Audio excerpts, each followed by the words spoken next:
Hi everyone, this is Dr. James DiNicolantonio, author of Superfuel, and I wanted to talk about the health benefits of long-chain omega-3s. So I take a deep dive into this topic in the book Superfuel, and essentially that book is really basically omega-3 versus omega-6. I mean, I really should have titled it something like that, but Superfuel it is.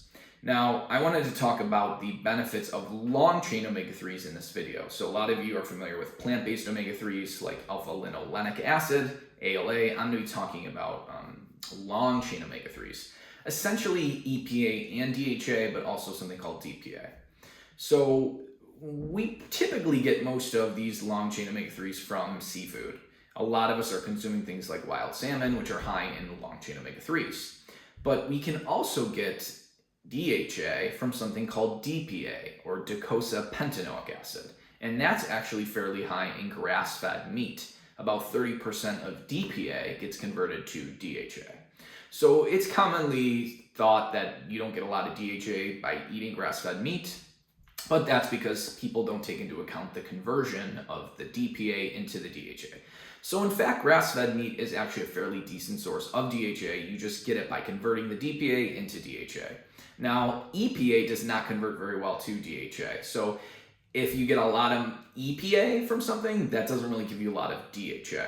But if you do consume DPA, then that will give you about 30% conversion to DHA. So how I get a lot of my DHA throughout the day is through pastured meat, whether it's bison, elk, venison, or just grass-fed beef.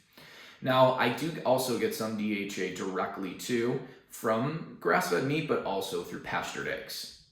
Now, I also will get some DHA from wild salmon, although I don't really like the taste of wild salmon, especially compared to things like beef and venison. So I don't really consume wild salmon as much as I used to. When I was consuming it, I was probably consuming it once a week, about maybe 8 ounces.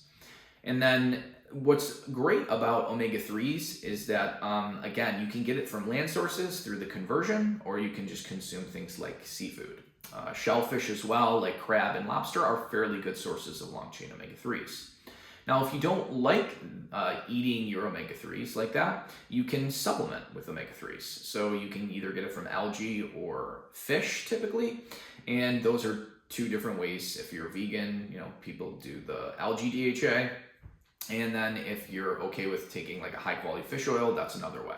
So some of the key tips in regards to fish oil is I store mine in a freezer, and that helps to reduce the oxidation products. Getting a high quality product, I actually take Life Extensions. I have no affiliation with them. They just have a good super EPA DHA that has low peroxide, or basically oxidation products in the oil.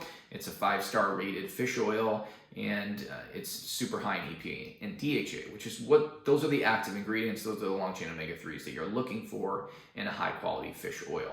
I also take cod liver oil, and I do that not only for the long chain omega-3s, but also for the vitamin A and the vitamin D. I take Rosita cod liver oil, again, no affiliation. You can grab whatever cod liver oil you want.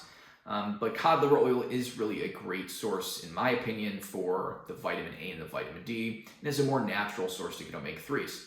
So if you're not someone who wants to constantly be consuming seafood, that's just one alternative to get omega-3s.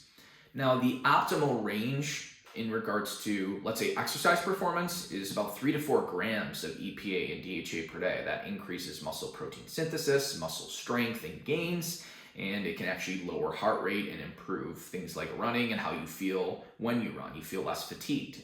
So it actually may even improve VO2 max. So making sure that you're ingesting 3 to 4 grams of EPA and DHA per day may be a great strategy for athletes in regards to boosting performance. So I hope you enjoyed this video. If you want to learn more about omega-3s, definitely check out my book, Superfuel.